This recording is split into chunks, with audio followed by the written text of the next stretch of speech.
The dish stopped moving at 3:12 in the afternoon, and that was the first thing that told me something was wrong. Not the silence on the channels, not the empty coffee thermos, or the way the wind had picked up out of the northwest and started throwing grit against the concrete, like someone tossing handfuls of sand at a window. It was the dish. That big white parabolic ear on the tower above Station Kestrel had been sweeping the same arc for 11 years. A slow mechanical crawl left to right and back. And I'd stopped hearing the motor the way you stop hearing your own refrigerator. But when it quit, I heard the quit, the absence of it. There is a particular kind of silence that arrives when a machine you've forgotten about suddenly stops, and it lands in your chest before it lands in your ears. I was 40 feet up the maintenance ladder with a torquey wrench held in my teeth and a canvas bag of connectors on my hip. And I froze there like a man who's just realized the room has gone quiet because everyone got up and left while his back was turned. Then the broadcasts ended. Not faded, not degraded into static the way weather sometimes chews up a signal until the words come apart into hiss. They stopped, all of them, across every band I had tuned in the shack below me in the same second. National Weather Service, the regional emergency net that I'd left murmuring low all morning. The 2 a.m. stations out of the valley that I kept on just for the sound of human voices. A farm report on one and a man arguing about a ball game on the other. The trucker chatter on the CB. Gone. Not dead air, which has a texture, a breathing hiss, a faint pop and crackle that tells you the carrier is still alive, even when nobody's talking. This was the flat, total nothing of a wire pulled clean out of a wall. I hung on that ladder with the wind pushing at my back and I counted. Old habit. When something breaks, you count, because panic is just counting you've refused to do. And I have never once in my life let a machine or a bad situation see me refuse it. I got to 60. Nothing came back. I got to 120. Nothing. The wind kept coming, and the sun sat hard and white in a sky the color of weak tea. And 40 feet below me, the little concrete station sat on its shelf of rock with its door open and its lights on, and its one other living soul somewhere inside it. And I understood that whatever had just happened had not happened to me. It had happened to everyone. My name is Elías Corriveau. I'm 51 years old. And for most of those years, I've been the man they send when a remote comms installation stops talking. And nobody else wants to drive 4 hours into the Badlands to find out why. I fixed relay towers in the high country in January with my fingers going numb inside 2 pairs of gloves. I've traced a ground fault through half a mile of buried cable in a Louisiana swamp with the water up to my knees. I know machines the way some men know horses, or weather, not from a book, but from the 1,000 small conversations you have with a thing over 30 years of putting your hands on it. And I'm telling you all this so you understand that when I say I knew, hanging on that ladder, that something enormous had gone wrong, I wasn't guessing. I was reading it the way I read everything. In the details, before I go any further, I want to say thank you to the people who keep coming back for these. And if you've just found this channel, welcome, pull up a chair. If this kind of slow, grounded survival story is your thing, stay with us, leave a comment, and it genuinely helps. Now let me tell you what I found up there. I finished climbing. That's the part nobody understands about my work. You don't stop a job because the world gets strange. I finished climbing because a loose connector at 40 feet doesn't fix itself, and because coming down would mean admitting I was scared. And I wasn't ready to admit that yet. Not out loud, and not to myself. So I climbed the last 8 rungs with my heart going harder than the effort called for. And I reached the platform at the base of the dish assembly, and I did the work. I torqued the last fitting. I seated the cable into its weatherproof boot, and I ran a bead of dielectric grease along the seal with my thumb, the way I always do. And I gave the connector the little tug that tells you it's home. My hands knew what to do, even while the rest of me stood off to one side, listening for a world that had gone quiet. Then I looked out over the country I'd driven into that morning, and I let myself see it properly for the first time since dawn. The Badlands don't look like anywhere else in America. People hear desert, and they picture sand, dunes, saguaro standing up against a red sky like something off a postcard. This was nothing like that. This was a broken ocean of clay and stone. This ridge after ridge in colors I don't have good words for, the gray-brown of old ash, the rust of dried blood, bands of pale ochre, and a chalky white where some ancient seabed had left its bones exposed. Ravines cut so deep and so sudden across the flats that a man could walk his whole life out there and never see the truck parked half a mile away below the lip of a wash.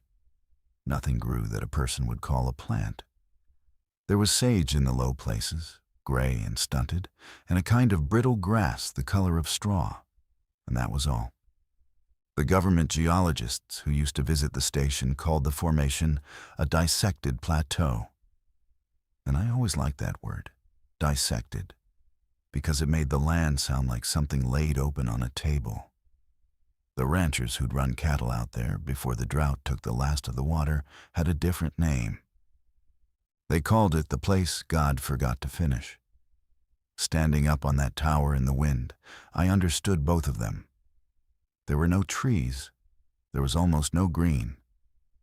There was a single gravel service road that came in off the state highway to the north and ran 15 crooked miles across the broken country and dead-ended at Station Kestrel.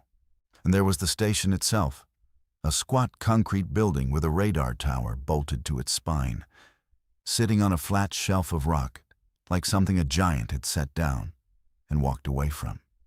From up on the tower, it looked very small and very alone. And I remember thinking that if you didn't already know it was there, you could fly over that country 100 times and never find it. I'd been sent because Kestrel had gone intermittent. 3 days of clean data, then a day of garbage, then clean again. The kind of fault that drives an engineer half out of his mind, because it won't hold still long enough to be diagnosed. Intermittent faults are the worst kind. A thing that's broken all the time, you can find. A thing that breaks only when it feels like at a cold solder joint that opens when the sun heats the rack. A connector that walks loose over a week of the dish's vibration. That kind hides from you. My company held the maintenance contract on Kestrel and a dozen other sites like it. My supervisor, a woman named Dolores Ocheng, who ran the whole regional network out of an office 200 miles away and whom I'd worked under for 9 years without once seeing her lose her composure, had called me on a Tuesday. I remember she sounded tired. "Elias," she'd said, "I need you to go babysit Kestrel until it behaves. Take enough for a week. Nobody else can get out there before the weather turns. And I don't like the look of what's coming down off the mountains." So I'd loaded the truck the night before in my driveway, the way I've loaded it 100 times. Water 40 gallons in the bed. 4 10-gallon poly tanks strapped down and chocked because you do not go into the Badlands trusting you'll find any. There's no water out there. The station has a deep well and a pump. But wells fail, and pumps fail. And a man who trusts a pump in the desert is a man who's never watched one die. Food for 10 days, even though the job was booked for 5, because I'm the kind of man who packs for the trip going wrong. It's cost me nothing across 30 years to carry more than I needed, and it saved me twice. Fuel, 2 5-gallon jerry cans of diesel in the bed for the station generator, and the truck itself with a good 3/4 of a tank. Tools, the heavy roll and the light roll both. A first aid kit that was more serious than most people carry. A satellite phone that Dolores had pressed on me and that I'd thought was overkill, since Kestrel had its own working comms, and a handheld two-way radio for talking to the one other person who was supposed to be out there with me.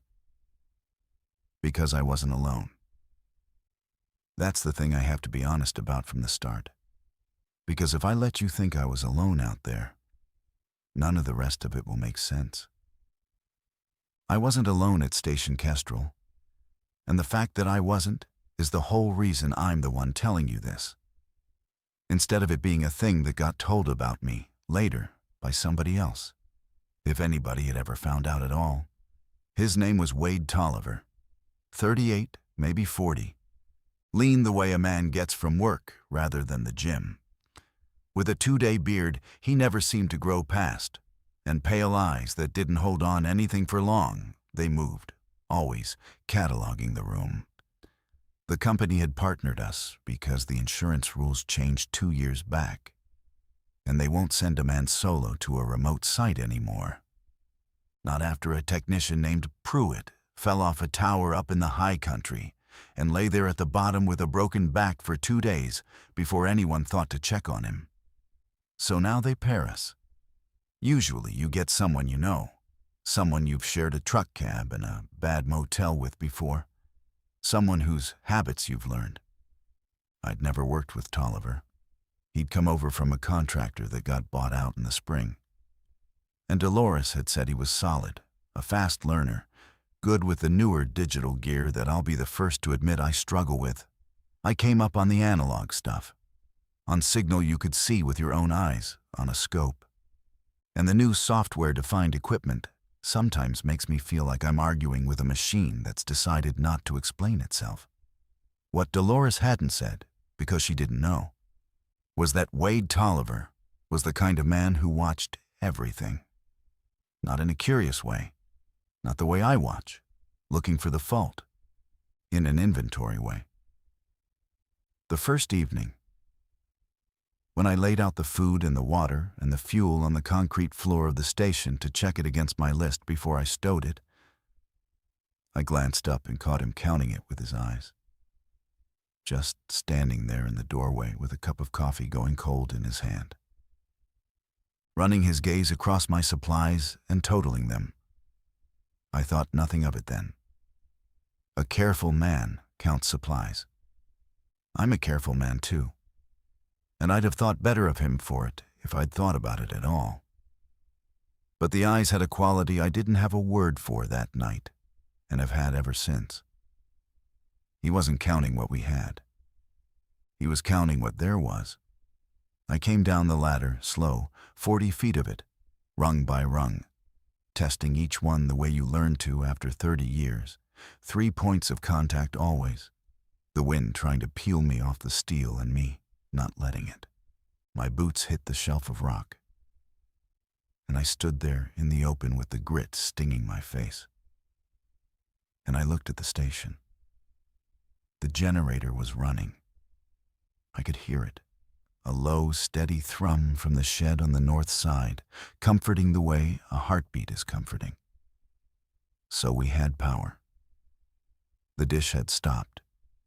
But that could be a motor fault, a drive controller, a seized bearing, something local, something mine to fix. The broadcast's ending, though. That wasn't ours. You do not lose the National Weather Service, the Regional Emergency Net, 2 commercial AM stations, and the trucker band all in the same second because of a fault at one little radar station in the middle of nowhere. That's not a local problem.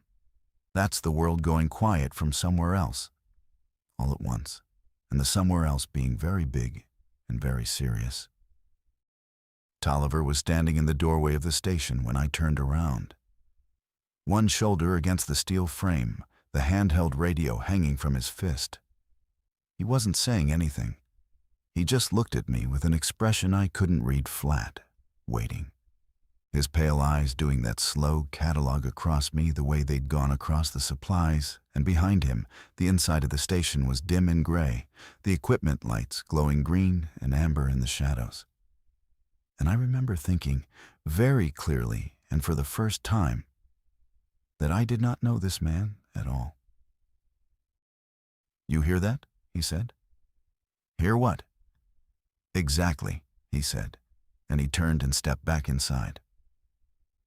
I want to describe the station properly now, because everything that happened out there happened inside its logic, and if you don't understand the building, you won't understand why we did what we did, or why the choices got narrow so fast. Station Kestrel was built in the early 60s as part of a weather and early warning radar chain that ran across the northern tier of the country, back when people lay awake nights worrying about bombers coming over the pole.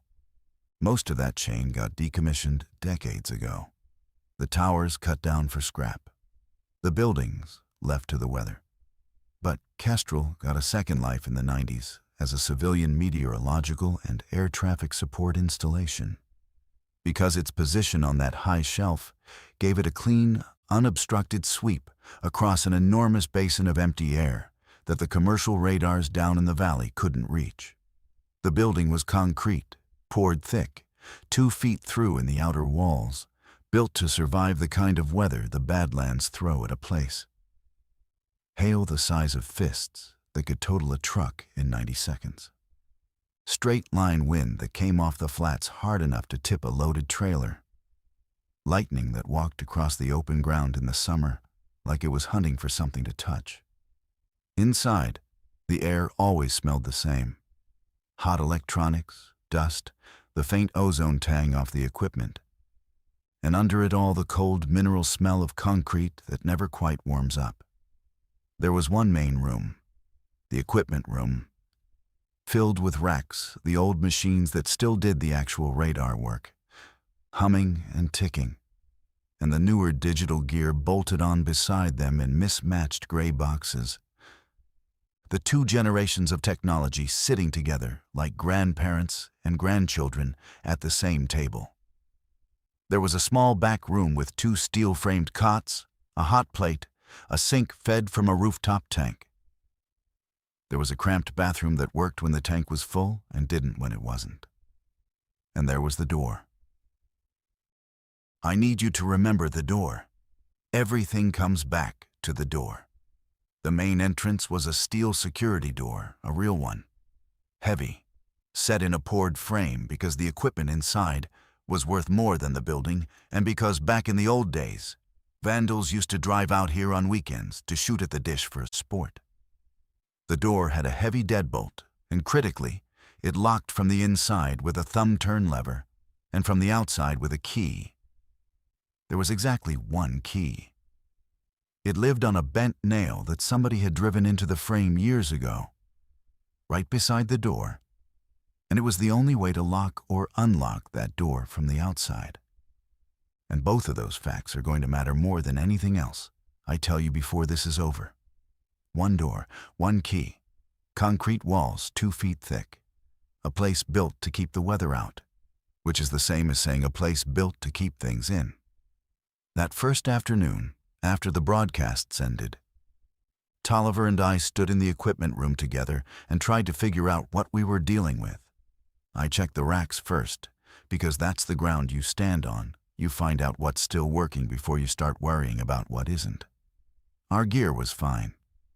The station's own systems were fine too, except the dish drive, which had a controller fault I could see plain as day in the diagnostic panel. An overcurrent trip, the little red flag lit on the drive board. Overcurrent means the motor tried to pull more power than it should, which means the motor was working against something it shouldn't have had to work against. A seized bearing or something jammed in the gearing. Mechanical. Fixable, probably, if I could get up there and free it. That was a relief of a kind, a problem with edges, a problem I could put my hands on. The broadcasts were another matter. I sat down at the shack's wideband receiver, the good one, and I put on the headphones, and I ran the tuning across the whole spectrum, slow, band by band, the way you sweep a field with a metal detector. The AM broadcast band, nothing but the soft, rushing emptiness of a dead carrier here and there, and mostly not even that. The emergency frequencies, silence. The marine bands, the aircraft bands, the amateur allocations where there's always somebody, day or night. Some retired man in Ohio talking to a ship off Chile, nothing. I sat there, and I turned that dial with 2 fingers, and I listened to the whole of the human race, not talking. And I will tell you that it is a sound I have not been able to get out of my head in all the time since. Emptiness has a weight to it, in headphones. It presses on your ears. Try the sat phone, Tolliver said.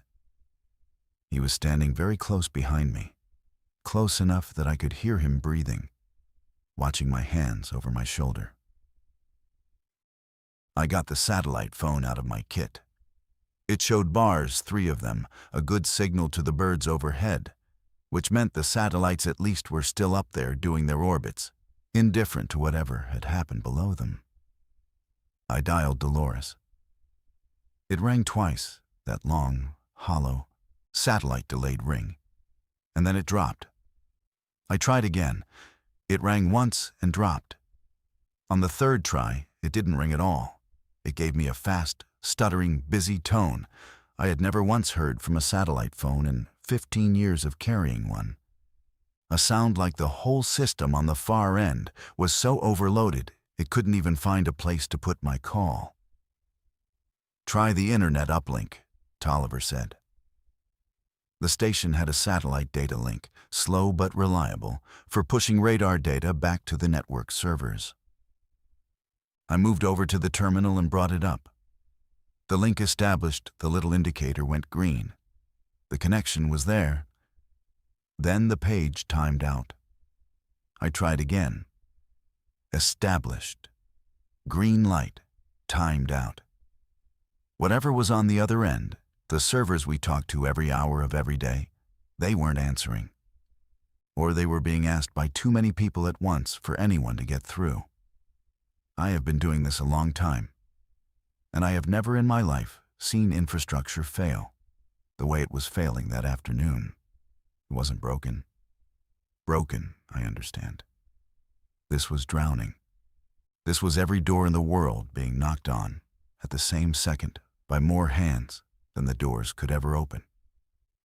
Something happened, Tolliver said, quiet.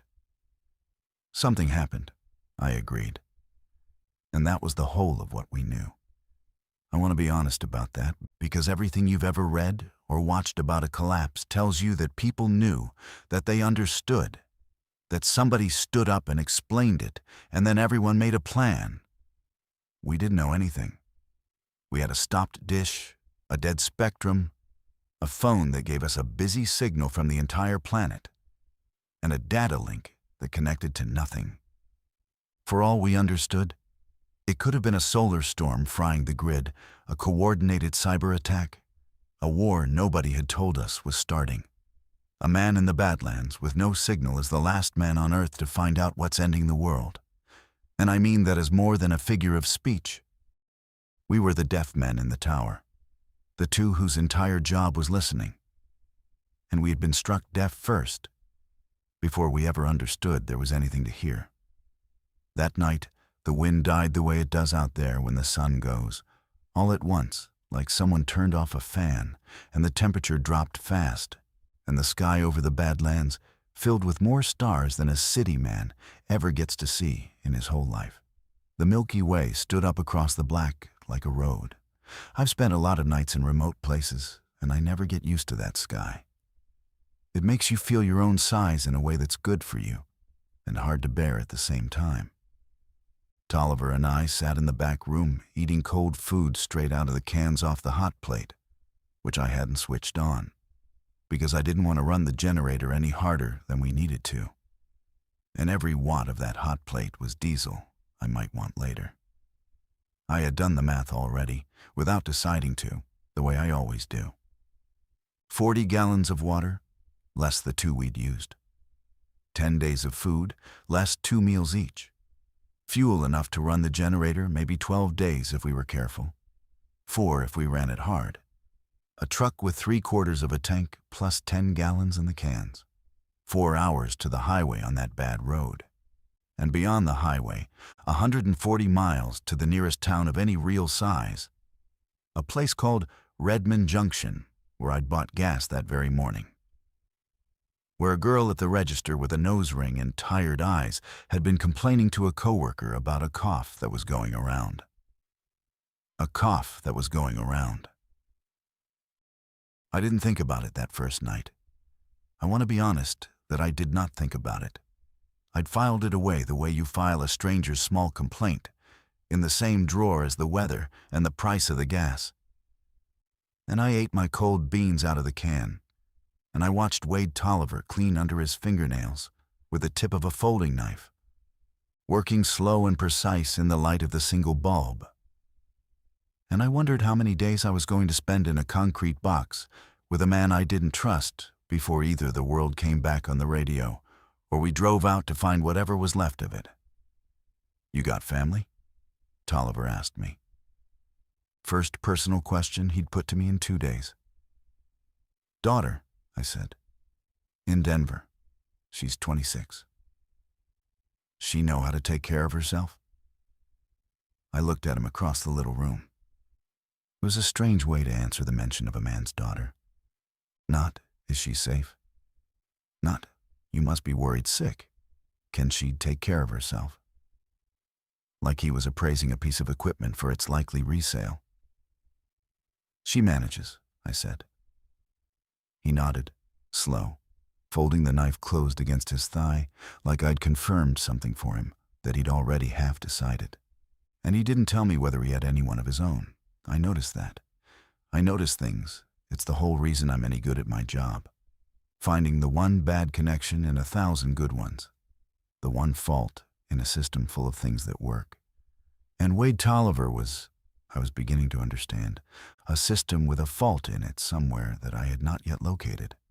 I lay down on the cot that night with my back to the wall, and I listened to him breathe in the dark. And I told myself I was being unfair to a man I barely knew during the worst day either of us had ever had. And I believed it mostly. And I still slept with one ear open. The second morning, the dish still dead, and the spectrum still empty, and the sat phone still choking on that busy tone. I climbed the tower to fix the drive. I want to tell you what I saw from up there, because it was the first hard evidence that the trouble had a shape, and that the shape was moving toward us. It was early, the light long and gold and clean the way it only is for the first hour, and the air was still, and from 40 feet up you could see for what felt like 100 miles. You could see the service road running back north toward the highway, a pale gravel thread stitched across the broken land, winding around the deep washes. And you could see, maybe 6 miles off, out where the road crossed a long open flat, a smudge of dust hanging in the still air. A vehicle, moving slow, moving the careful way you move when you don't know a road and you're afraid of what's around the next bend of it. Coming our way. I made myself finish the job. I got up onto the drive platform, and I found the fault. And I want to tell you what it was, because it's the kind of thing that sounds made up and isn't. A stone. A chunk of pale rock about the size of my fist, wedged up hard into the ring gear where the dish's azimuth drive rode around its track. A bird had done it. Most likely they carry pebbles, some of them, and drop them. And this one had found the one place in 10,000 where a dropped stone could jam a piece of Cold War hardware. I got a pry bar on it and worked it back and forth, cursing under my breath. And it came loose all at once, and dropped and rang off the platform grating and fell the 40 feet to the rock below. I hit the reset on the drive controller, and the motor spun up clean and true. And the great white dish began again its slow, patient sweep, left to right. And for one stupid, pure second, I felt the animal satisfaction of a fixed thing.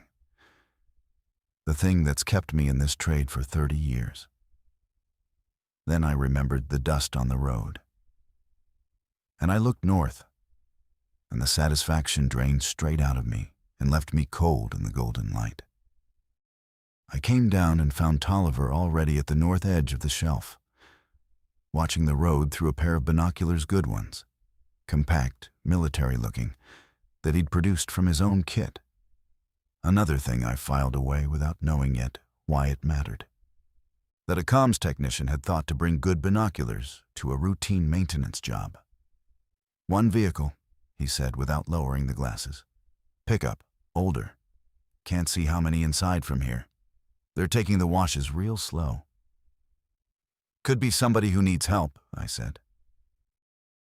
"Could be," he said, in a voice that made it plain he didn't believe it, and had already decided what he was going to believe regardless of what turned out to be true. "Here's a question for you, and I mean it, because I have never once stopped turning it over. If you were standing on that rock shelf, in that enormous silence, with no signal and no news, and a vehicle crawling towards you out of a country where something had gone very badly wrong, do you open the door, or do you lock it? Sit with that one a moment. I've turned it over 10,000 times since, and I still can't tell you for certain that I answered it right. Put it in the comments. I honestly want to know what kind of person you'd have been up on that shelf." The vehicle was a pickup, an old 3/4 ton with faded paint and a cracked windshield. And there were 2 people in it, and they were not infected. Whatever infected even meant to us then, because we still didn't have the word for it. They were a man and a woman, both in their 60s, and they'd driven out from Redmond Junction because the man, whose name was Halloran, had a shortwave hobby. And before everything went dark, he had heard broadcasts that scared him badly enough to make him load up his wife and drive 4 hours into empty country looking for high ground and thick walls. I let them in. I want to own that clearly. I made that call. I walked to the door, and I lifted the key off its bent nail, and I let those 2 frightened old people into Station Kestrel. And Tolliver didn't stop me, though I could feel the disapproval coming off him like heat off a stove. We sat them down in the equipment room, and I gave them water in the 2 clean cups we had. And Halloran drank his down and asked for more, and his hand shook holding the cup. And he told us, in the ragged voice of a man who's just driven 4 hours with his knuckles white on the wheel, what he had heard on the radio before the radio died. It had started, he said, as a public health advisory out of the coast. A respiratory thing, fast-moving, people told to stay home if they felt unwell. Ordinary. The kind of thing you half listen to while you're doing something else. Then, within a day, the advisories had changed. The recorded loops had stopped saying stay home and started saying contain. And there's a world of difference between those 2 words, and Halloran had heard it. Being a man who'd spent his life listening to voices come out of the dark. Then a regional emergency declaration.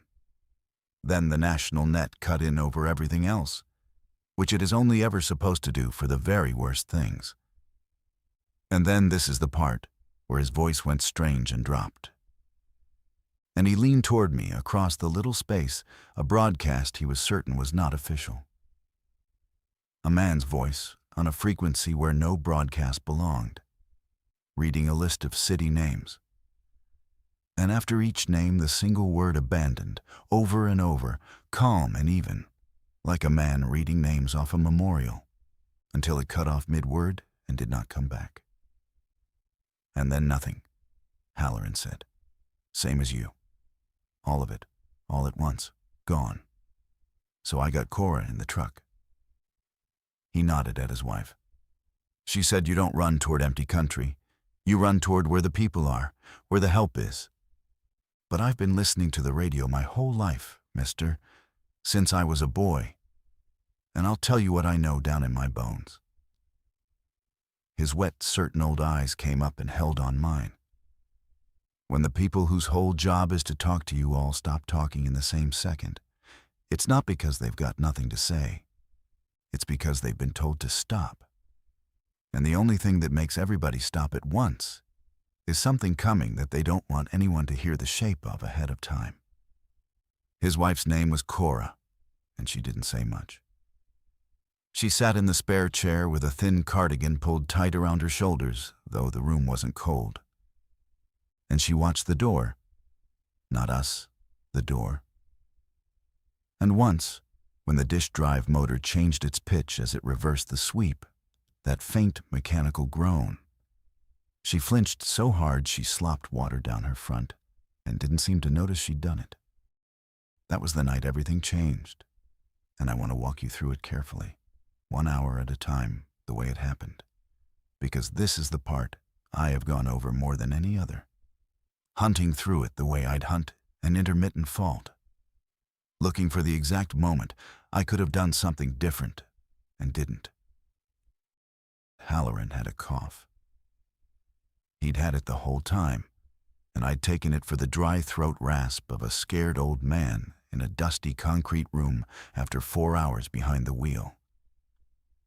Nothing in it had alarmed me. But that night, after the sun went down and the cold came up out of the rock, the cough deepened. It changed. It went from the top of his chest down into the bottom of it, and it started coming in fits that left him bent over gripping the edge of the cot. By full dark, he was running a fever. I put the back of my hand to his forehead, and it was like touching a stone that's been in the sun all day. By midnight, his breathing had gone to a wet, laboring, dragging sound that filled the whole back room. A sound like a man trying to breathe through a soaked cloth. And Corriveau sat on the floor beside his cot and held his hand in both of hers and told him he was fine. He was going to be just fine. In the flat, steady voice that people use when they know with total certainty that the opposite is true and are holding themselves together with the words alone. I'm not a doctor, neither was Tolliver. But you do not need a medical degree to understand what it means when a man who is tired but fine in the afternoon can't drag in enough air to speak a full sentence by midnight. And when the sickness that has apparently just ended the world is a respiratory thing that is fast-moving. And when the man carrying it has been breathing your same recycled air inside a sealed, 2-foot-thick concrete box for the last 8 hours, with the door shut against the cold. I stepped outside to think. I needed the space, and I needed the air. And if I'm honest, I needed to not be in the room with that sound for a few minutes. The cold hit me like a wall. Above me, the stars were merciless and clean and utterly indifferent. That road of light across the black. And the dish turned its slow, blind circle overhead with its faint groan, sweeping the empty sky for signals that would never come again. I stood on the rock, and I did the thing. I counted. I inventoried. I tried to turn the fear into arithmetic. Because arithmetic is something you can hold, and fear is not. And behind me, I heard the door. And Tolliver came out into the cold and stood at my shoulder, not too close, and looked up at the same stars and said the thing that neither of us had wanted to be the first to say out loud. He's going to die in there, Tolliver said. Quiet, even. You know it, and I know it. And if this is what took down everything, if this is the thing, then he's carried it in here with us. Both of them. She's got it too. She just isn't showing it yet. Give her a day. You don't know that, I said. I know it took a whole country in 3 days, if the old man's right, he said. I know we can't drive anybody anywhere in the dark on that road without going off the edge of a wash and killing all 4 of us. I know that when the sun comes up, we've got 2 sick strangers. No medicine, no doctor closer than 140 miles that may not even be there anymore. And 1 room's worth of air to share with a thing that came out of nowhere and doesn't miss. He turned his head and looked at me, and in the starlight his face was calm, and the calm was worse than any panic could have been. Because panic is human, and this wasn't. You brought them in, Elias. I'm not saying it to be cruel. I'm saying it so you understand. Whatever happens now, you're the one that opened the door. I didn't sleep that night. I sat up in the equipment room among the humming racks, with the green and amber lights and the smell of hot dust. And I listened to Halloran fight for every breath through the wall. And I listened to Cora murmur to him low and steady, on and on. And somewhere in the small dead hours between 3 and 4, the murmuring stopped. And then the terrible dragging fight for air stopped too. And there came out of that back room a silence that was different from every other silence in a night already full of them. A silence I have never once managed to unhear. Cora came out around 4. She stood in the doorway of the back room with her thin cardigan wrapped around her and her face gone loose and empty. And she said, "He's passed. My bill has passed." And then she coughed, once deep and wet, into her closed fist. And she took the fist away and looked down at it in the dim light. And then she looked up at me, and neither of us said anything, because there was nothing to say that both of us didn't already understand. We buried Halloran at first light. There is no gentle way to tell it, and I won't dress it up 2 men and 1 shovel and the hard-packed clay of the Badlands, which does not want to be dug and fights you for every inch. It took us better than 3 hours to get down deep enough that the coyotes wouldn't undo the work in the first night. And the whole time, Cora sat on a folding camp chair we'd carried out and sat on the flat rock for her, wrapped in her cardigan, and watched us dig and coughed and got visibly weaker in front of us by the hour, sinking down into herself. I have dug a great many trenches in my life. Cable trenches, ground rod trenches, drainage, but I had never once dug a grave. And I learned that morning that the work of it does something to a man's hands and his back, and his spirit that no other digging does. As though the ground itself understands what you are asking of it and pushes back. While we dug, Tolliver talked. He had a way of talking while he worked, low and level, never breaking the rhythm of the shovel. And I understand now that he was building something in my head, one careful piece at a time. The way a mason lays a wall so slow you don't see it rise. He talked about the math. 40 gallons of water, less what 4 people drink in a desert, and how fast that number comes down. 10 days of food, less what 4 mouths take from it, and now less what 3 mouths take, and how soon 3 becomes 2. He talked about the generator fuel, the 12 careful days that 4 people's needs would cut to 8, and how a pickup truck carries 2 men to safety a great deal easier and farther than it carries 4, and how a sick person riding in the cab is a sick person breathing on the well ones for 4 sealed hours with the windows up against the cold. He never once said the words we should leave her. He was far too careful a builder for that. He laid the stones around me and left me standing inside the shape of them, so that I would be the one to see, on my own, what shape they'd made. "She's dying," he said, straightening up from the bottom of the hole to hand me a shovelful of clay. "You know it. Nothing you or I do changes it by an hour. The only real question left in front of us is whether she takes one of us down with her when she goes, or both." "She's a person," I said.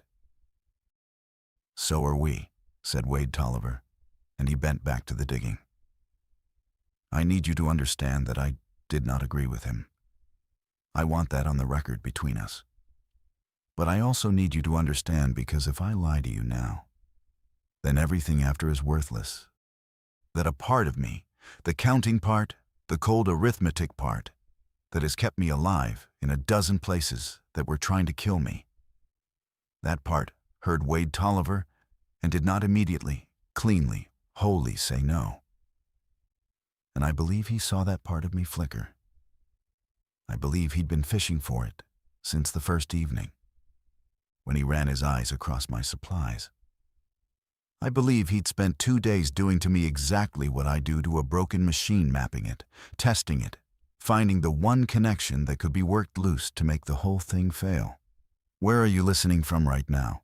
I ask, because I've come to believe the honest answer to what you'd have done out there depends more than we like to admit on the place that made you, on whether you were raised somewhere that taught you people are a resource to be conserved against the future, or a debt you're bound to pay no matter the cost. Tolliver had been raised one way. I'd been raised another. Tell me where you're from. I read them all. Cora lasted 2 more days, and I won't dwell on it, because she deserved better than to have her dying turned into a scene. She was a decent woman who'd spent 40-odd years married to a man who loved to sit up half the night listening to voices come out of the dark from the other side of the world. And she died in a concrete box in the Badlands, surrounded by 2 strangers. And before she went, she worked her wedding ring off her thin finger and pressed it into my hand and asked me, in a voice that had almost nothing left in it, to get it to her sister in Bozeman if I ever could. And I told her I would. And I have it still, in a drawer. And I have never been to Bozeman. We buried her beside Halloran in the 2nd grave. And now there were 2 graves on the shelf of rock, side by side, and the dish turned its slow, indifferent circle over both of them. And the spectrum stayed dead. And the needle on the generator's fuel gauge kept its slow drop, and the water in the tanks in the bed of my truck went down, gallon by gallon. And here is the thing I did not understand until it was much too late, the thing that turns everything I've told you so far upside down. I had spent those days certain that I understood the fault in Wade Tolliver. I thought his fault was coldness, a hard, practical willingness to sacrifice a dying stranger to stretch the supplies a few more days. I thought that was the whole of the danger in him, and that I could see the edges of it, and that as long as no more dying strangers came up the road, I could manage it. I was wrong, completely wrong, about the shape of the man. His fault was not that he would sacrifice a stranger to survive. His fault was that he had already decided, quietly, days before Cora's old pickup ever came crawling up that road, that when the supplies got thin enough, the stranger he was going to sacrifice was me. I found out because of the water. On the 6th day, with the 2 graves settled and their little cairns of piled stone finished, and with the sickness having somehow, against every reason, not taken either one of us luck or the buried dead, or the fact that the well air had cycled the worst of it out. I still don't know, and I've stopped asking. I went out to the truck in the flat afternoon light to draw the day's water, and I found that we were down to 11 gallons. 11. We should have had at least 20, and I knew it to the pint. I'd been rationing hard from the first day, tracking every single draw, and I'd been writing each one in grease pencil on the white poly side of the working tank, the same way I track fuel burn on a long job, a discipline 30 years deep in me that I don't even think about anymore. The grease pencil column on the side of that tank said 22 gallons remaining. The water sloshing inside the tank when I rocked it said 11, maybe less. And water does not evaporate through the wall of a sealed poly tank in the cold of the desert. Not 11 gallons of it. Not in 6 days. Not ever. Somebody had been drawing water without marking the tank. There were 2 of us. I stood at the tailgate of my truck with the afternoon cold working into my teeth. And I finally did the arithmetic that actually mattered. The arithmetic I should have done on the very first evening. The moment I caught Wade Tolliver counting my supplies with his eyes and told myself it was nothing. He had been drawing extra water, taking it, and storing it somewhere, because a man does not drink 11 surplus gallons in 6 days in the cold. He was cashing it. And a man does not secretly hoard water away from his own partner unless he has already decided, somewhere behind those pale moving eyes. That at some coming point, his partner is no longer going to be his partner. He'd been provisioning. Quietly, patiently, while I dug graves in the hard clay and agonized over a dying woman and told myself the only real danger out here was the sickness. Wade Tolliver had been building himself a private reserve for the day he intended to drive off that shelf and out of the Badlands alone. I didn't confront him. That was the single hardest thing I have ever made myself not do. Every cell in me wanted to walk straight into that station and put the number 11 in his face and stand there and watch him build a lie. But I'm a man who traces faults for a living, and you do not repair a fault by shouting at it. You trace it. You follow the wire back to where the trouble actually lives. So I said nothing. I marked the tank down to 11 in my careful grease pencil hand, as though everything were normal. Then I drew my day's ration and I capped the tank. And I went back inside and ate dinner across from him. And I watched. That night, when Tolliver believed I was asleep on my cot in the equipment room, I heard him move. Careful, slow, the deliberate quiet of a man who thinks he's the only one awake in the dark. I heard the small service door on the north side, not the main steel door. The little door that led out toward the generator shed ease open on its hinge, and I heard him go out into the cold. I got up off the cot without a sound, in my socks, and I went to the little dusty window that looked out toward the shed, and I stood back from it in the dark where the moonlight wouldn't catch me, and I watched. In the flat blue light of a half moon, I watched Wade Tolliver carry a jerry can across the open rock toward the shed, one of my jerry cans. One of the fuel cans, except it did not swing and slosh light the way 5 gallons of diesel swings. It moved heavy and dead and full the way water moves. I watched him carry it into the generator shed, and I watched him not come out for a long time. And when he finally did come out, his hands were empty. And he stood a moment in the moonlight, looking back at the station, at the window I was standing behind, and I did not move a muscle. And after a while, he came back in, and eased the little door shut, and settled onto his cot in the back room. He was caching supplies in the generator shed, water in an emptied fuel can, probably food, tucked back behind the machine where I never went because the generator was the one thing on that site he'd volunteered to tend. And I realized with a slow, cold drop somewhere under my ribs, probably the satellite phone because I hadn't laid eyes on the sat phone in 2 days, and I'd assumed it was in my kit. And now I wasn't sure of anything. He was building a lifeboat with room in it for exactly 1 man. And he was building it out of the very things that were keeping both of us alive. And every single gallon he carried into that shed was a gallon of the 4-hour drive to the highway that he was quietly, patiently taking away from me.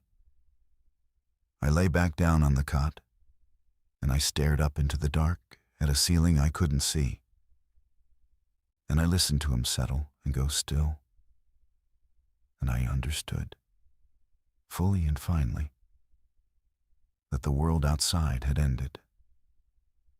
And that it had almost not mattered because the more urgent ending, the one that was actually coming for me, was going to happen right here on this shelf of rock, between 2 men and a shrinking tank of water.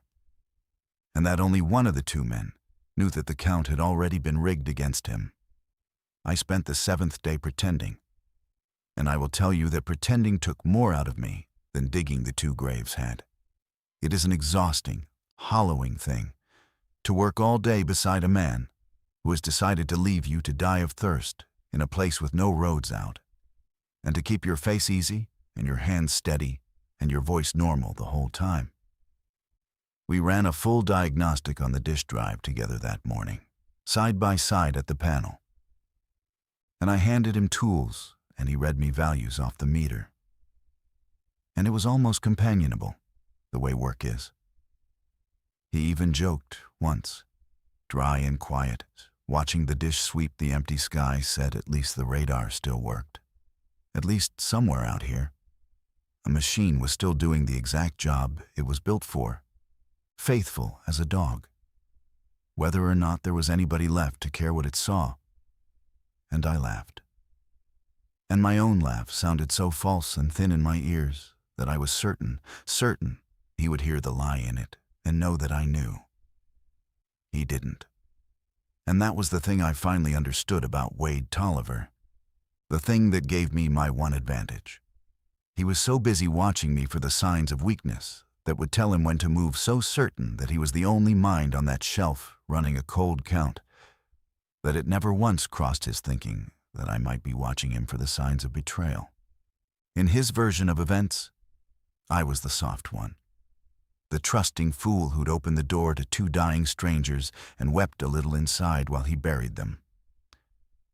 He had built his entire plan on the foundation of my decency. And my decency was the one thing I was, that seventh day, quietly preparing to set down. Because here's what I did on the seventh night, and I want you to hear all of it and then judge it. Because I'm asking you to judge it. That's part of why I've told you any of this. While Tolliver slept, breathing slow and even in the back room, I went out to the generator shed with my own flashlight, its lens hooded down under my fingers to a thin red slit of light. And I found his cache. It was better than I'd feared, and it was much, much worse than I'd hoped. Tucked back behind the bulk of the generator, wrapped up in a green tarp against the dust. He had 8 gallons of water in 2 cans, most of a case of the canned food, a full 5-gallon jerry can of diesel, and the satellite phone. My satellite phone.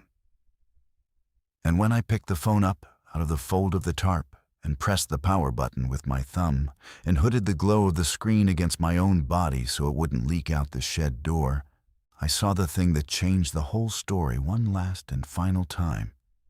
The thing that told me Wade Tolliver was not merely a frightened man hoarding a little extra against an uncertain tomorrow. The phone had a signal, and it had, at some point, connected, because there was a call log on it, and there was a call in the log, an outgoing call, 11 minutes long, placed the previous afternoon while I'd been up the tower checking the dish alignment against the horizon, gone from the ground for the better part of an hour, placed to a number I did not recognize and had never seen. And there, right below it in the message log, sent within a minute of the call ending, a text of 3 words that I read 4 separate times in the thin red light before they arranged themselves into sense. Roads clear, solo. He had not lost contact with the world. He had re-established it, quietly, in secret, with the phone he'd taken and hidden. And he had told someone out there in the ended world, someone with a plan, and maybe a place that the road in was clear and that he was coming alone. Solo. He had already, in his own accounting, erased me. In 11 minutes on a phone he'd stolen out of my kit, Wade Tolliver had converted me from a partner into a loose end, and had turned the slow arithmetic of 2 men's survival into a countdown that only he knew was running. Because here is what solo meant, once I had finally understood it.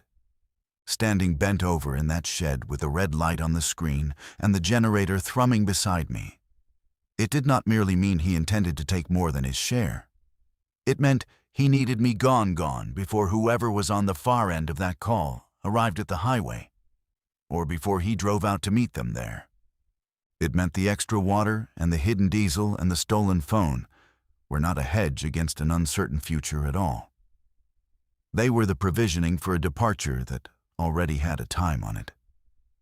He was going to take my truck, my fuel, my phone, and the last of the good water. And he was going to leave me standing on this shelf of rock with 2 graves and a dead dish and 11 gallons that would become nothing under the desert sun. and he was going to do it soon. Maybe tomorrow. And once I had understood that, I could not ununderstand it. I could not go back to lying on that cot in the dark and telling myself I was being unfair to a man I barely knew. The man sleeping 20 feet away, whose breathing I could hear through the open door, had made his private peace with my death, and had done the paperwork on it, and had a schedule. If you want to know the exact moment this story stopped being about a sickness that ended the world and started being about the two of us on a rock, it was there, in that shed, with the phone in my hand, and those 3 words burning on the screen. And I need to ask you something, because what I did next hung entirely on it. If you found that message hard proof that the man you'd worked beside, that you dug graves beside in the hot clay, had already sold you out and set a clock running on your life, what do you do with it right then, in the dark, with him asleep 20 feet away? Do you wake him and have it out?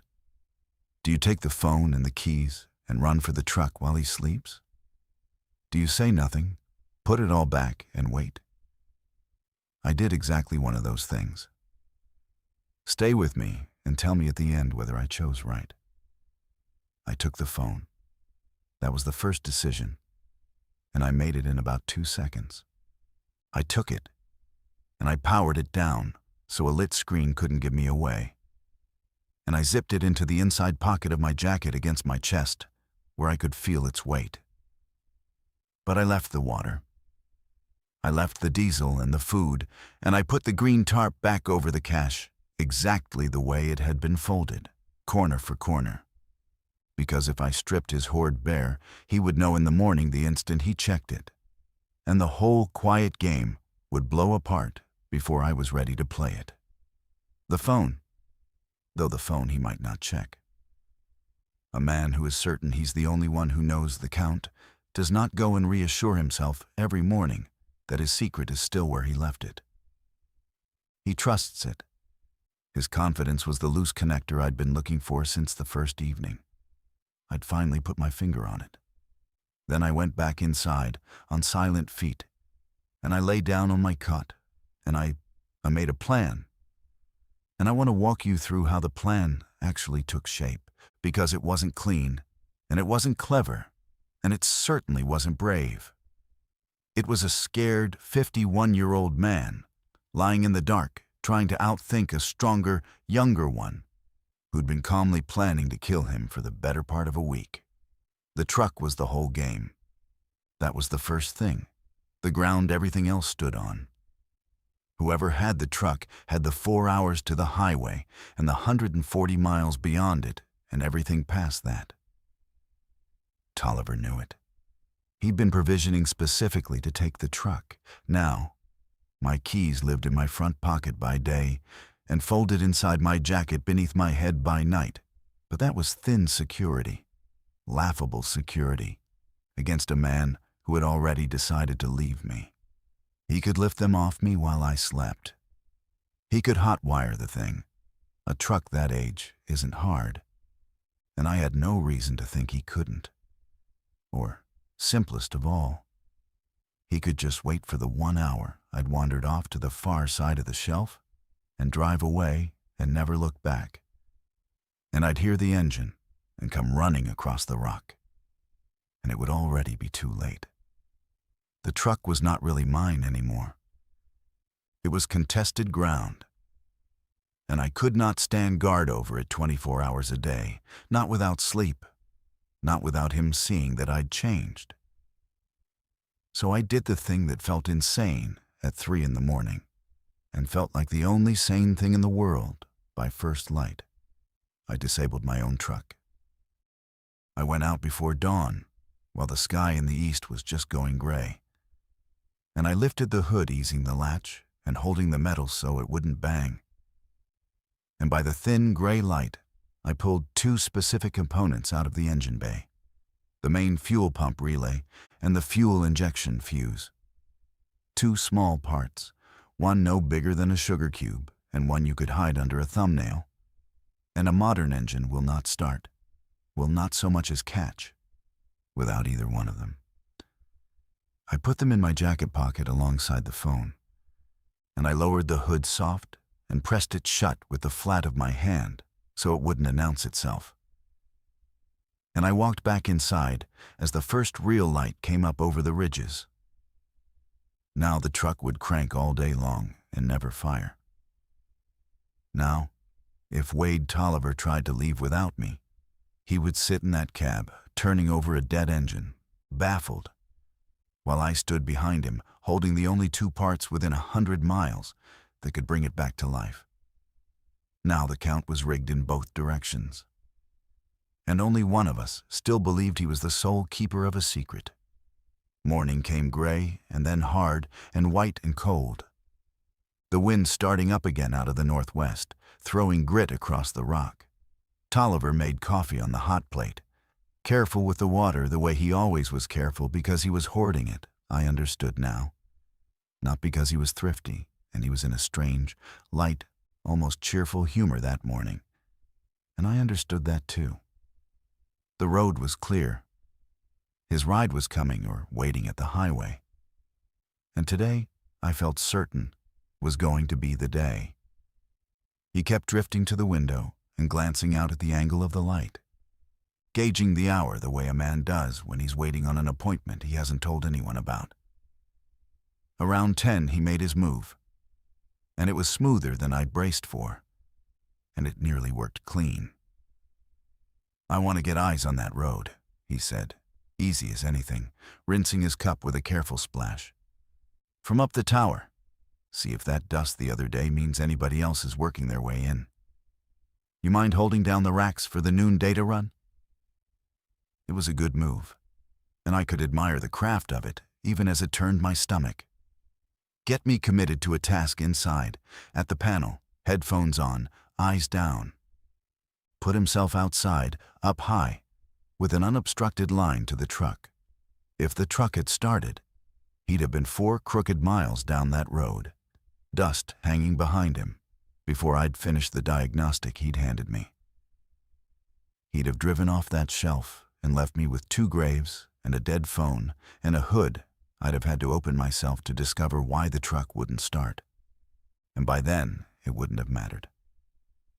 "Sure," I said, and I kept my voice as flat and easy as his. "I'll run the noon set." He went out. I gave it 30 seconds, counting them, and then I set down the tools and crossed to the window and looked. And I watched Wade Tolliver walk right past the base of the tower ladder without so much as a glance up at it, and go straight to my truck and open the driver's door and swing himself up into the cab. And I watched him turn the key. The engine cranked. That dry, grinding rrr of a starter turning an engine that will not catch. He tried it again and again. 4 times, 5. And through the dusty windshield I watched the exact moment his easy confidence broke apart, watched the light humor drain out of his face, and something else move in behind it. The cold recalculating something of a man whose sure count has suddenly come up wrong, and who does not yet understand how. He sat there in the cab of a truck that would not start, and he could not fathom why. And I picked up the 2 parts and the dead phone, and I walked out of the station into the hard white morning. And I stood on the rock and held them up in my open hand so he could see them plain through the glass. He got out of the truck slow. He left the door hanging open. We stood maybe 15 feet apart on the shelf, the wind moving across the open ground between us, throwing grit. And above both our heads, the great white dish turned, one tinted slow, patient, indifferent circle. The 2 graves with their little stone cairns lay off to his left. He did not look at them. He looked at my hands and at what was in them, and I watched him understand. "How long have you known?" he said. It wasn't really a question. "Since the water," I said. "You should have marked the tank back up after you drew from it. A careful man covers his count, Wade. You taught me that, watching my supplies the first night. I just took the lesson better than you did." Something shifted in his face then. And I want to be clear, so there's no mistaking me, that it was not shame. There was never any shame in the man. I don't think the machinery for it was in him. It was recalibration. The look of a card player who's just learned the game has more hands at the table than he'd counted, and is already, coldly, running the new odds. And in that quick recalculation, I finally saw the whole of what Wade Tolliver actually was. And it was not a monster, and it was not a coward, and that was the worst part. It was something far more ordinary and far more frightening than either of those. He was a man who, in the very instant the broadcasts ended and the world went quiet, had understood the silence as permission. Permission to stop pretending at last that another human being's life weighed anything at all against his own. I think he'd believed that quietly his whole life, the way some men do. Kept it folded up small and out of sight. The end of the world hadn't made him into anything. It had just told him he could finally stop hiding what he already was. "You want to hear something funny?" he said. And there was no fear in his voice, only a flat kind of tiredness. "That call, the one you found on the phone, you know who that was?" He didn't wait for me. Nobody. A number I used to have, from before. Deadline or good as. I didn't reach a living soul, Elias. Road's clear, solo. I wasn't reporting into anybody waiting out there. There isn't anybody waiting. I was talking to a dead phone. I was practicing, getting the words right for when I got somewhere with people in it, so I'd have the story down smooth. A thin thing that was almost a smile moved across his face. The story where I was the only one who walked out of Kestrel. You were never in that story. Not because I hate you, I don't. I never did. Because there wasn't room in it, that's all. There was never any room. I've spent a great deal of time since then turning that over. Whether it was true, whether there really was no one on the far end of that line, whether the 3 words that had sent me out into the dark to gut my own truck, and turned the last days of this into a knife's edge, were nothing more than a man rehearsing his own alibi against an empty signal. I still don't know, and I've made my peace with not knowing. But I understood, standing on that windy shelf with the dish turning overhead, that the truth of the phone call didn't change one single thing about what I had to do. Because whether Wade Tolliver had been reporting to an ally or rehearsing a lie to a deadline, the fact underneath it was identical and unmoved. He had reserved for himself, days ago, coldly and completely, the right to leave me on this rock to die of thirst.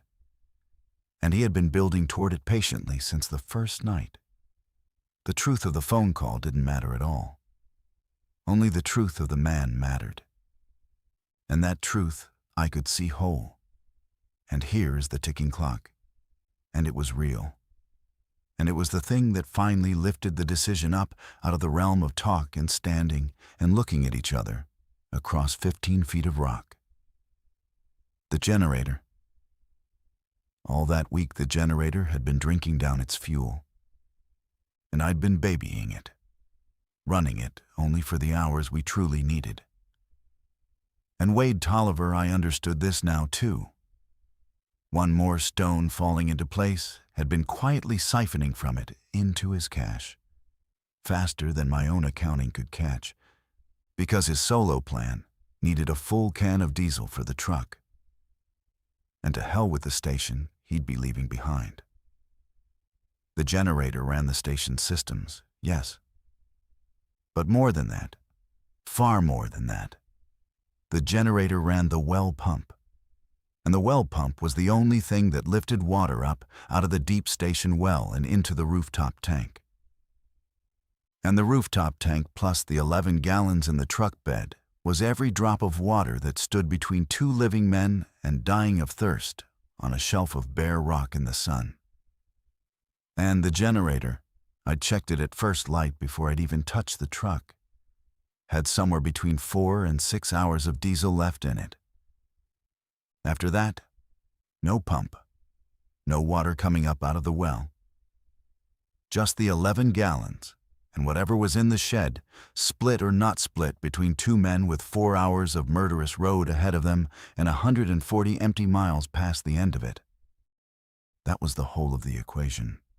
That was everything the ended world had boiled down to, out there on that rock. One working truck that only I could bring to life. 4 to 6 hours of water lifting from the well before the generators sucked air. A road that neither of us could survive alone, with any certainty. And that might carry 2 men out alive, if the 2 men stopped fighting over the arithmetic long enough to actually get in and drive. And I had to decide, standing there in the wind, what I was going to do with Wade Tolliver. I could leave him. That was real. And it was right there in my hand. I had the fuel relay and the fuse and the keys and the phone. I could put the 2 parts back into the engine bay, load the working water out of the truck bed, load the good diesel out of his own cache, climb in, start the engine, and drive off that shelf and down the road, and leave Wade Tolliver standing on the rock with his empty story and his 2 graves for company, and let the Badlands do to him exactly what he had been so patiently arranging for them to do to me. It would have been just. There is no other word for it. And more than just every line of my own cold arithmetic said it was the correct move, the survivable one.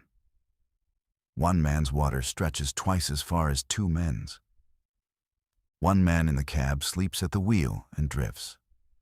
But 1 man alone at least knows the man beside him won't decide, somewhere out past midnight on that black highway, that there isn't room in the story for him either.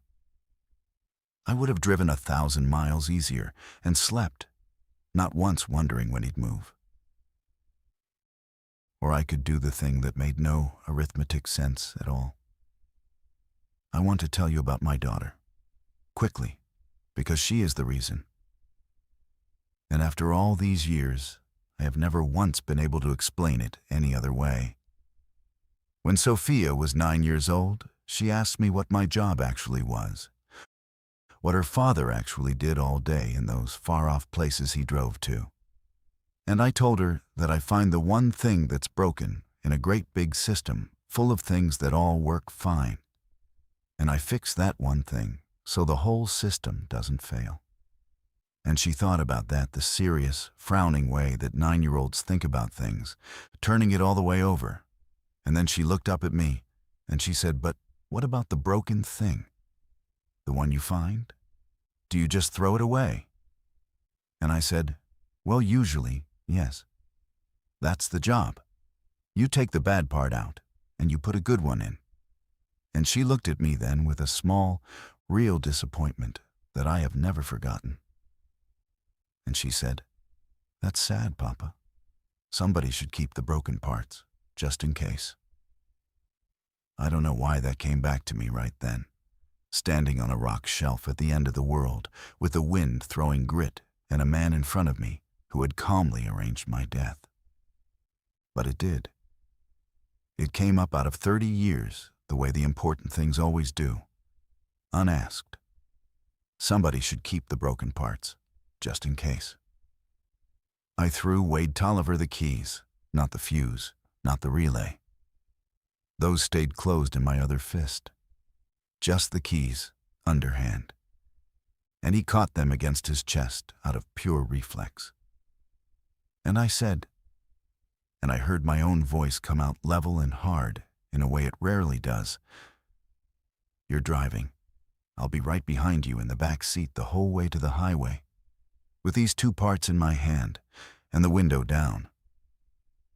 And if you slow down where I don't like the look of it, or you so much as reach for something I can't see, I put both of these out the window, into the dust, and we get out and we walk, and neither of us makes it. You get us both to the highway and to whatever people are left, and then we are done, you and I. And you can tell any story you want about Station Kestrel, because I promise you, I won't be anywhere you are to argue it. But you do not get to be the only man who walked out of here. Not because I forgive you, understand me. I don't, and I never will. Because I will not let this place, or you, or the whole dead silent world, turn me into a man who does what you were going to do. He stared at me a long time, the keys pressed against his chest, the wind pulling at his jacket. And I watched the arithmetic run behind those pale eyes one more time. The same relentless count he'd been running since the first evening when he stood in the doorway and totaled up my supplies. And I watched him arrive at the only answer the numbers would let him reach. That a man who holds the two small parts your engine cannot live without is a man you drive very, very carefully for. That his best odds, his only real odds now, ran directly through my cooperation and nowhere else. Slowly, he crouched down. He picked up nothing off the ground. He already had the keys. He simply closed his fist around them and straightened back up. And Wade Tolliver, who had reserved for himself the cold right to leave me on that rock to die, understood in that moment that I had just quietly reserved the very same right over him, and had held it in my hand, complete, and had chosen not to use it. And I believe that was the only thing about the whole affair that ever genuinely frightened him. Because it was a kind of power he did not have in him and could not understand. And a man is never so afraid as when he meets something in another man that he knows for a certainty he does not possess himself. We loaded the truck in near silence in the hard white wind. We took the water out of the shed and the water out of the truck bed and set it together in the back. We took the food and the full can of diesel. The phone stayed zipped in my jacket against my chest, and the two engine parts stayed in my fist. And we did not speak except the flat, few words it takes to move a heavy thing between two men. Got it. Lift your end. And above us the whole time the dish went round and round on its faithful, pointless circle, sweeping an empty sky for signals that had ended a week before and would never come again. Doing its patient work over the two graves and the emptied station, and the two men who had come within a hair of becoming a third grave and a fourth, and had decided, or one of them had decided, for both that they would not. When it came time, I made Tolliver stand back at the edge of the shelf where I could see him, and I put the fuel relay and the fuse back into the engine bay myself, seating them by feel, and I dropped the hood, so he would know the truck was live. So he'd understand there was no fumbling under the hood I'd have to do that would give him a window to bolt on foot toward the road. Not that he could outrun a truck across that country, but a man who's decided to leave, you can talk himself into anything. Then I got into the back seat, behind the driver's seat, fast, the way I'd told him I would.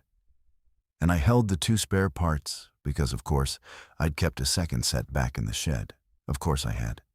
A man who repairs systems for 30 years always keeps a spare. And I'd pulled a second relay and fuse off the parts shelf in the equipment room. That morning before dawn, I held them up in my closed fist where he could see them in the rearview mirror. And he saw them. And he understood, finally and completely, that there was never going to be a single version of this drive where he held the count and I did not. He faced front. He put the key in. He turned it, and the engine cranked and caught and ran, steady and true. And we rolled off the shelf of Station Kestrel onto the pale gravel road with 4 hours of the ended world stretched out ahead of us, and a fuel gauge that I watched more closely, that whole slow crawling drive, than I have ever watched anything before or since. We made the highway a little after dark. I'll tell you what we found there some other time, because it's a longer and a stranger story than this one. And it isn't the story the title of this promised you. The title promised you a man repairing a radar station when the broadcasts ended. And now you know what that man found when they did. You know that the ending of the world outside was almost beside the point, that the real fault in the system was never the seized dish drive or the dead spectrum or even the sickness that came up the road in an old man's chest. The real fault was the man sitting in the truck beside me the whole time. And you know now that the hardest repair I have ever made in 30 years of this work was not to any machine. Wade Tolliver and I parted at the edge of a town that still had lights burning in it, out past the far end of the highway. And we have never once spoken since. And I do not know whether he is alive or dead in the years that have gone by. And some nights, still, I lie awake and I think about the other version of that morning, the one where I put the 2 parts quietly back in my pocket instead of throwing him the keys, and loaded the water, and drove off that shelf alone, and left the silence to have him. I think about how much simpler and cleaner and safer every mile after would have been. And then I think about a 9-year-old girl with a serious frown, telling her father that somebody should keep the broken parts, just in case. And even now, all these years later, I cannot tell you for certain whether I did the right thing that morning or only the thing I knew I could live inside for the rest of my life. So I'm asking you. That's the real reason I've told you the whole of it, every hour of it. The water and the phone and the 3 words on the screen and the 2 graves and the generator dropping toward empty. You've stood on the shelf with me now. You know everything I knew standing there in the wind.